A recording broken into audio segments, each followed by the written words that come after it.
Welcome back. It's me, Lou. I'm here for another action figure unboxing and review. Today from Spin Master in their DC Retro collection, we are featuring the Batman Forever Riddler action figure. Okay, so today is January 19, 2025. The other day, I was at my local Target and I went back to grab the Riddler. This line of action figures is exclusive only to Target stores here in the United States. Previously, I reviewed the Batman, the Robin, and even the Batmobile vehicle from the said line, and it's just amazing. I'm completely enamored with this line of action figures. It's so great that in the year 2025, Spin Master is celebrating 30 years of the movie Batman Forever by releasing this retro-inspired line of action figures. So I'm all about this. You know, this really hits close to home just because in 1995 I was a freshman in college and I was collecting action figures back then, and I was definitely on board with the older Kenner action figures. And speaking of the older Kenner action figures, I have the original 1995 Kenner Batman Forever Riddler action figure in all its glory. Here's the wonderful packaging, and I don't know. I love this line of action figures.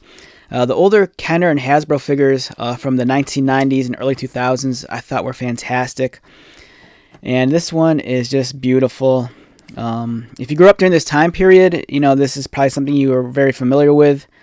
And it's so cool that in the year 2025, Spin Master is revisiting Batman Forever, but giving us figures that are almost identical to the original Kenner figures from way back in the day. So I don't know what's going on here. If these are if they're just taking the old molds and just producing new figures with some slight altercations. Like you'll notice here that the original Kenner figure, on his left hand, he was holding that kind of like joystick kind of deal, which was attached to his wrist. Whereas this one, they gave him a new arm that's just kind of straightforward, and then he's missing the giant backpack accessory, which we see here. The figures look almost identical, and I'm kind of wondering if there's any sort of like copyright infringement going on in here, because I think it was Super 7 that got in trouble a few years back for making Teenage Mutant Ninja Turtle figures, which were almost too close to the original Playmate figures. So I don't know the legality of this, but either way, it's awesome. It's just really something else. And if you look at the figures carefully, there's the sculpts look almost identical. Of course, there's some cosmetic differences in terms of the paint application and the additional detailing, but the figures look very close to one another. First, let's take a look at the original Kenner action figure, which unfortunately I will not unbox. This was a great figure from back in the day. He came with a trapping brain drain helmet, which we see right here. The artwork's beautiful right there.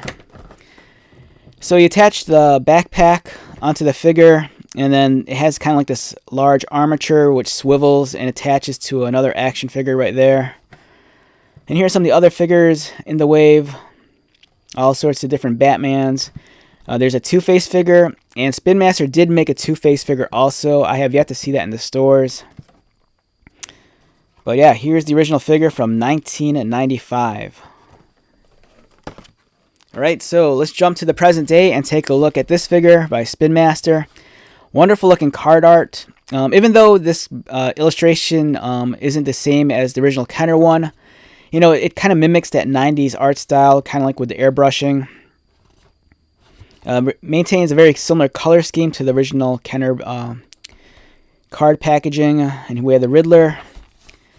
And on the back, the Batman and Robin, which are awesome. Still need the Two-Face, and they're teasing Superman.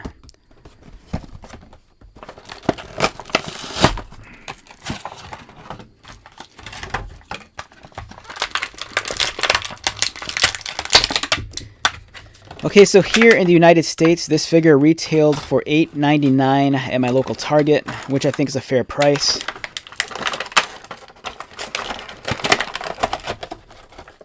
If you happen to see the Batman Forever Batmobile, I'd suggest picking that up. That's a great value as well.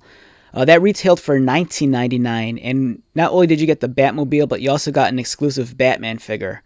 So for $11 more, you got a cool vehicle, and I think that thing is awesome.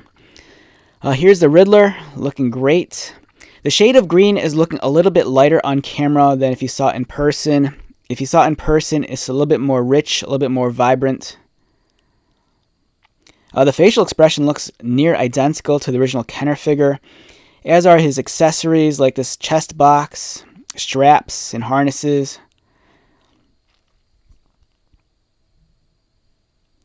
He's missing that brain-draining accessory backpack that we saw earlier, but nonetheless, it's a nice figure.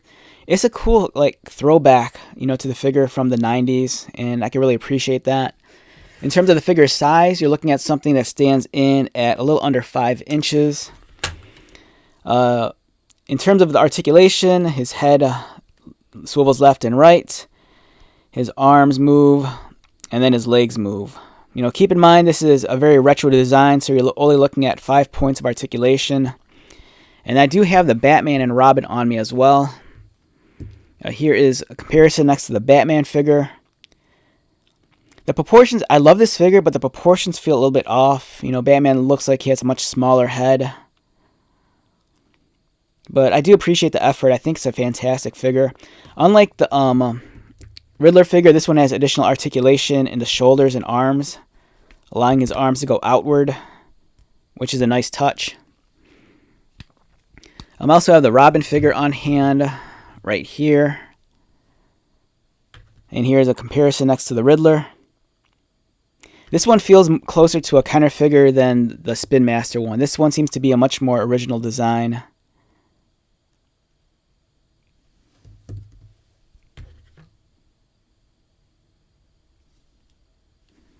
And before we sign off, let's take a look at the Kenner figure again with an up-close comparison.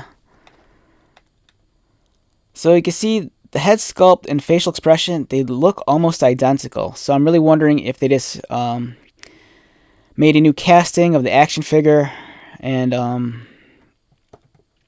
if they just used the original one for the molds.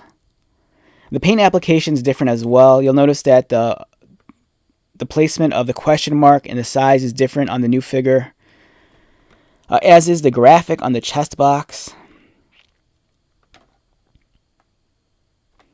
But yeah, overall, great action figure. Again, if this was something you grew up on in the 90s, it's worth checking out. For only $8, you get to revisit your childhood. And I love these retro style figures. I think they're great. They're great value, and they're great for little ones to play with because of their simplicity and durability. All right, so with that being said, let's wrap this one up. Once again, my name is Lou. If you're new to my channel, welcome. If you are a returning viewer or subscriber, thank you so much for your continued support. I greatly appreciate it. So until the next video, be safe, take care of yourself, buy lots of toys, and most importantly, be happy. And I'll see you at the next one. All right, later.